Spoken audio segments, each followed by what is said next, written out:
Acts. Chapter 23. Paul looked straight at the council members and said, "My friends, to this day I have served God with a clear conscience." Then Ananias the high priest ordered the men standing beside Paul to hit him on the mouth. Paul turned to the high priest and said, "You whitewashed wall. God will hit you. You sit there to judge me by the law of Moses. But at the same time you order men to break the law by hitting me." The men standing beside Paul asked, "Don't you know you are insulting God's high priest?" Paul replied, "Oh, I didn't know he was the high priest. The scriptures do tell us not to speak evil about a leader of our people." When Paul saw that some of the council members were Sadducees and others were Pharisees, he shouted, "My friends, I am a Pharisee and the son of a Pharisee. I am on trial simply because I believe that the dead will be raised to life." As soon as Paul said this, the Pharisees and the Sadducees got into a big argument, and the council members started taking sides. The Sadducees do not believe in angels or spirits or that the dead will rise to life. But the Pharisees believe in all of these, and so there was a lot of shouting. Some of the teachers of the law of Moses were Pharisees. Finally, they became angry and said, "We don't find anything wrong with this man.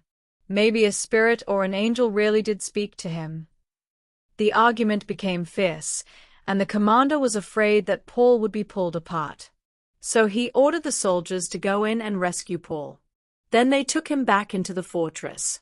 That night the Lord stood beside Paul and said, "Don't worry. Just as you have told others about me in Jerusalem, you must also tell about me in Rome." A plot to kill Paul. The next morning more than 40 Jewish men got together and vowed that they would not eat or drink anything until they had killed Paul. Then some of them went to the chief priests and the nation's leaders and said, "We have promised God that we would not eat a thing until we have killed Paul. You and everyone in the council must go to the commander and pretend that you want to find out more about the charges against Paul. Ask for him to be brought before your court. Meanwhile, we will be waiting to kill him before he gets there." When Paul's nephew heard about the plot, he went to the fortress and told Paul about it. So Paul said to one of the army officers, "Take this young man to the commander. He has something to tell him." The officer took him to the commander and said, "The prisoner named Paul asked me to bring this young man to you, because he has something to tell you." The commander took the young man aside and asked him in private, "What do you want to tell me?" He answered, "Some men are planning to ask you to bring Paul down to the Jewish council tomorrow. They will claim they want to find out more about him. But please don't do what they say. More than 40 men are going to attack Paul. They have made a vow not to eat or drink anything until they have killed him. Even now they are waiting to hear what you decide." The commander sent the young man away after saying to him, "Don't let anyone know you told me this."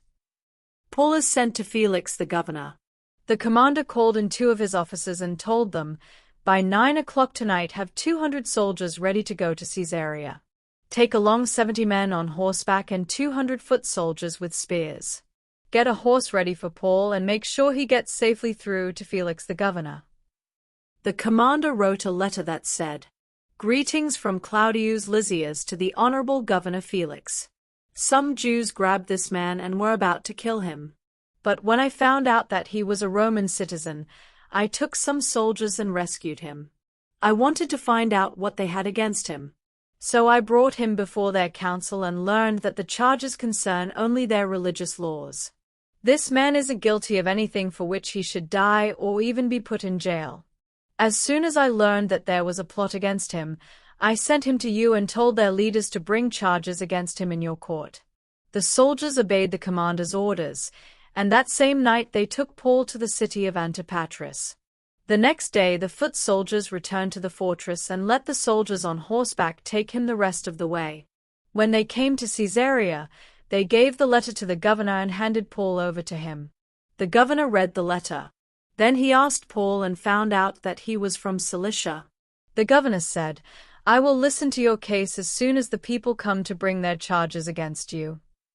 After saying this, he gave orders for Paul to be kept as a prisoner in Herod's palace.